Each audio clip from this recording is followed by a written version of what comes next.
Alright, so today we're going to the Children's Museum and Theater of Maine right here in Portland because they have an exciting new space that I think you guys are really going to enjoy. So let's go in and check it out. Alright, so we're inside the Children's Museum and Theater and we're heading downstairs to where the new space is. Hi!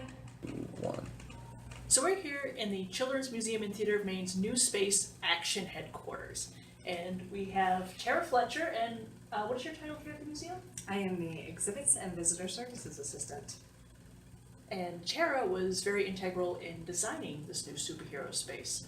But before we get into that, for people who may not know, what is the Children's Museum and Theater of Maine and what does it do? Sure, the Children's Museum and Theater of Maine is a public nonprofit for kids. We have 4 floors of amazing exhibits that allow children to explore, play, get inspired, and learn. Awesome. So, what inspired you, or what was the kickoff for designing a superhero space? Yeah, so back in the summer, Chris Sullivan, the director of exhibits, and I met and talked about what we could do to make a space that was really great for older kids, ages 8 to 11. And so we came up with the idea of superheroes, which are really very popular right now, for good reason. It's a fun way to make a story, and to create, to make a storytelling process. And we knew this was going to be in the theater exhibit, so what better place to have a storytelling kind of exhibit than in our theater. So that was how it started. Awesome. So what went into making this space? So much went into making this space. So I worked on the design and working out a budget for it, and then we had many artists and the entire exhibit team, Chris Sullivan and Andy Rosen here at the Children's Museum and Theater of Maine, come together to make it a reality. And it was quite a quick process, just a couple of months in which we put this together. And of course the space is very flexible, so we do shows in here, we have birthdays in here, so everything that you can see in the exhibit folds up and hides away. So that was mostly me trying to problem solve that. That was a lot of what I did. And you had a lot of local artists come in and help you with designing the space too, didn't you? We did. We had Dylan Andrews do our power illustrations. We had Joseph Schmalke do our backdrops. We had Nathan Hall doing some scenic painting for us. So lots of great local artists helping with the development of the space, making it look like you're kind of inside of a comic book. Awesome. So what have you done with the space? How have you utilized the new superpowered place that you have now? So our educators and our volunteers have been doing an incredible job putting on programs in here, as you know. Yes, I do volunteer here twice a week. Yeah, so you've been putting on some incredible programs that involve getting the kids into choosing their superpower, dressing up, creating a narrative around a threat and how do they solve it, and that whole start to finish of storytelling has been something that educators and volunteers have been doing a great job of. And I've just been watching it happen, and it's been great. So have the reactions to the new space been positive? Yes, from what I've observed, I've seen some amazing things happening in here. Kids creating stories about unicorns and creatures in the deep, and chasing each other around and putting on these elaborate shows, and the parents can sit on these benches and watch. So it's been really fun to see just the absolute breadth of creativity that kids have brought to this space. It's been very cool. Awesome. So do you have any plans for things to do with the space? Anything coming up, or just ideas that you want to implement at some point? Right now I'm mostly just watching the place come together and watching people's reactions to what they like. I'd love to bring some music into the Sound and Light Cave so people can kind of put a score to their story, some heroic music, maybe some slightly ominous music. Oh yes, fanfare. Exactly, so that's something that I'm kind of interested in. I'm always on the lookout for new interesting props, Right now we've got some of my favorites are like lobster claws, dinosaur claws, or fiery wigs. So I'm always on the lookout for some costumes and props that could be fun for kids to play with. Awesome. So that's what the new Action Headquarters space is about. Now we're going to have Tara give us the grand tour and show us all the fun things there is to do here.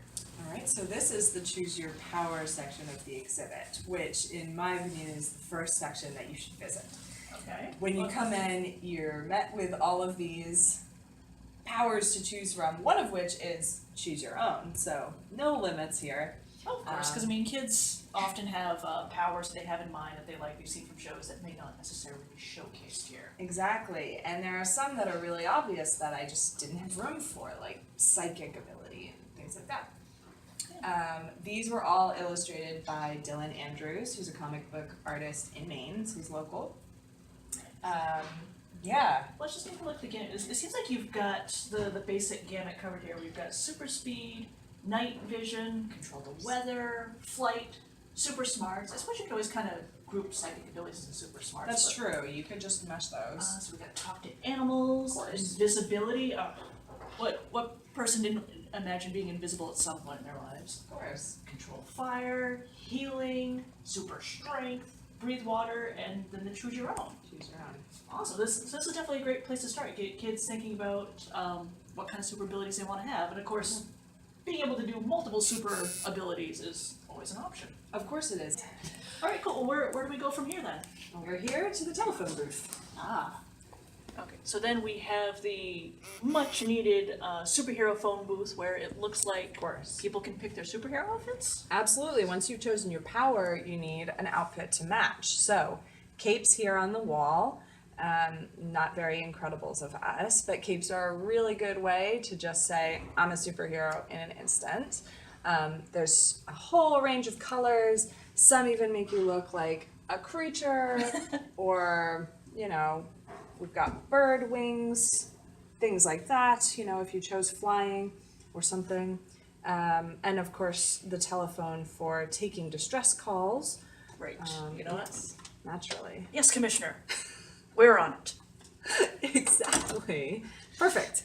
And then over here, you've got your gear, you've got your goggles, your masks, hats, giant hands. At one point there were lobster claws. Here we go. You know, We're made. The lobster claws are essential. Yeah, well, this is really important if you're going to be a Maine superhero. You could be a villain as well with this kind of villainy. Captain Claw. Exactly. So that's everything over here in this little spider web net. And of course the mirror to see how good your superhero outfit that you've just put together looks. Exactly. You got to make sure you look the part. So mirror is essential. All right, cool. So let's move on from here. Let us. And it looks like we have our cityscape for the superheroes to save. Absolutely. So this is our mural that I drew but was painted mostly by another local artist, Nathan Hall. We've got this lovely cityscape. It's kind of comic book style with our prompt here, the sun rises over a new day in Portland and our heroes must face a new challenge, which should hopefully get kids starting to think about what is the challenge that I need to face and you know, what kind of hero am I going to be? What is the day going to hold? All of those good questions of storytelling. And what's funny is the more I look at this, the more I realize there's like all these little Easter egg things in here. Like we have a building over here that's ready to eat somebody. There is a slice of pizza hanging off this building. A giant slice. A giant slice of pizza. The size of that building. There's a tentacle about to grab your leg. Yes, terrifying. A little periscope here coming out of the water. And a bug climbing up this lighthouse, so I guess there's supposed to be bug light. Yeah, so we've got like some little things in here that kids can find. Maybe it'll spark some creative energy and what they want their story to be. Otherwise, it's just a really good photo op right here on the dock. So far we've got our powers, we have our superhero wardrobe, we have our cityscape. What could possibly be next? What could be next? let us move up to the stage. So what is this a house? We're just going Right. So this is our puppet theater. It can also be used as just a set prop on stage. It's meant to be kind of a flexible thing that looks like a building, but could really be anything you can imagine. Oh. It could be your post office, it could be your house, it could be the state building, it could be the lighthouse, really. I mean, it's up to your interpretation. Oh, cool. So they can either grab puppets, or they can just, this is where the superheroes live, this is where we have to go save the mayor, or... Exactly, it's really like a flexible, up for interpretation sort of prop. You have an alien attacking the city. These fun backdrops were illustrated by another local artist, Joseph Schmalke. Oh, you actually know him. Oh, you do? Yeah. Oh, he's great.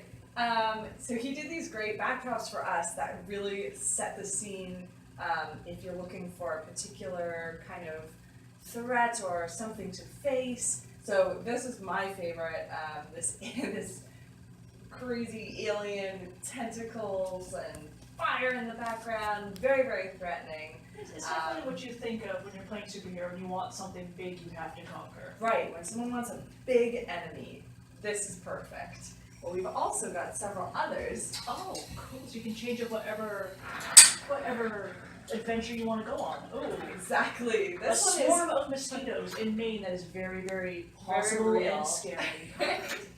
Yeah, so our mosquito swarm. And we've got this one is an underwater scene. Oops, it's kind of stuck here. There we go. So you can dive into Casco Bay and explore the depths where Sunken ships. there may or may not be pirate ships. What's your next? To the Sound and Light Cave. Ooh. Oh yeah, stuff blowing It up. was hard finding an explosion that wasn't too scary, but just explosion-y enough. Didn't want something that was actually going to scare people.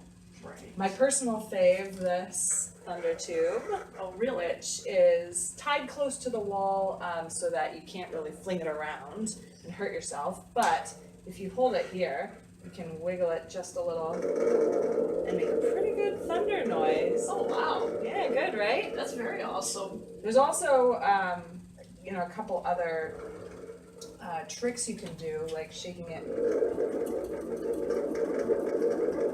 Which kind of makes a weird noise. So you can play around with that. We've got some classic Foley props over here. Oh The feather yes. dust. Oh well, yes, we all know about coconuts. I'll say Monty Python fans will instantly recognize the They made this famous, but it's actually a Foley prop that's used all the time in actual Foley sound stages. The feather duster is particularly effective on a microphone, but if you hit your hand with it, you can kind of get that sound of bird wings. Just a little bit. or fabric rustling. If you do it near your ear, it sounds very convincing, which is kind of what a microphone is. And then this, of course, is great for rustling leaves, stepping through the leaves, things like that. Okay, it's awesome. So not only can you dress up like a superhero and have awesome backdrops, but you can even have sound effects for your adventures. Sound effects, yes, very, very important for any kind of superhero thing. If you watch your next superhero movie, you will notice sound effects are a big, big part of it. So this is where you can do that. Cool. So you even have a mailbox in this superhero town? Well, of course. In fact, it's a mailbox, but there's something kind of weird about it. If you move this aside, it says powerful object depository. So of course, like anything in a comic book, nothing's quite as it seems. Exactly. You can open this up, put anything you'd like in here, which is mostly puppets and props. And then when you go on the other side, it is full of puppets. Oh, here's this wig. Love this wig. You know, stuff like this. And yeah, we've got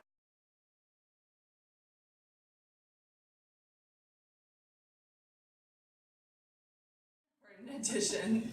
Again, we're in Maine. You have to have a lobster in case you want a lobster sidekick. A real lobster, not a cooked one.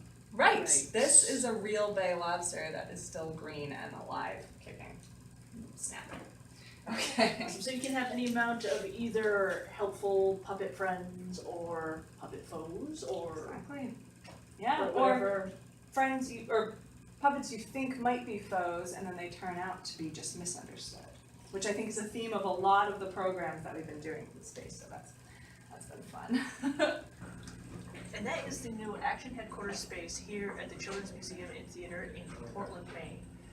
Is there any additional info you want to give people if they're planning on visiting the space? Yeah, just a few little things.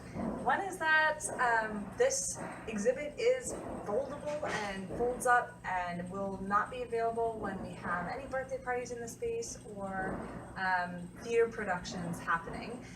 So the best time to come and see it is usually on a weekday, and you can check beforehand to see if we have a theater show going on.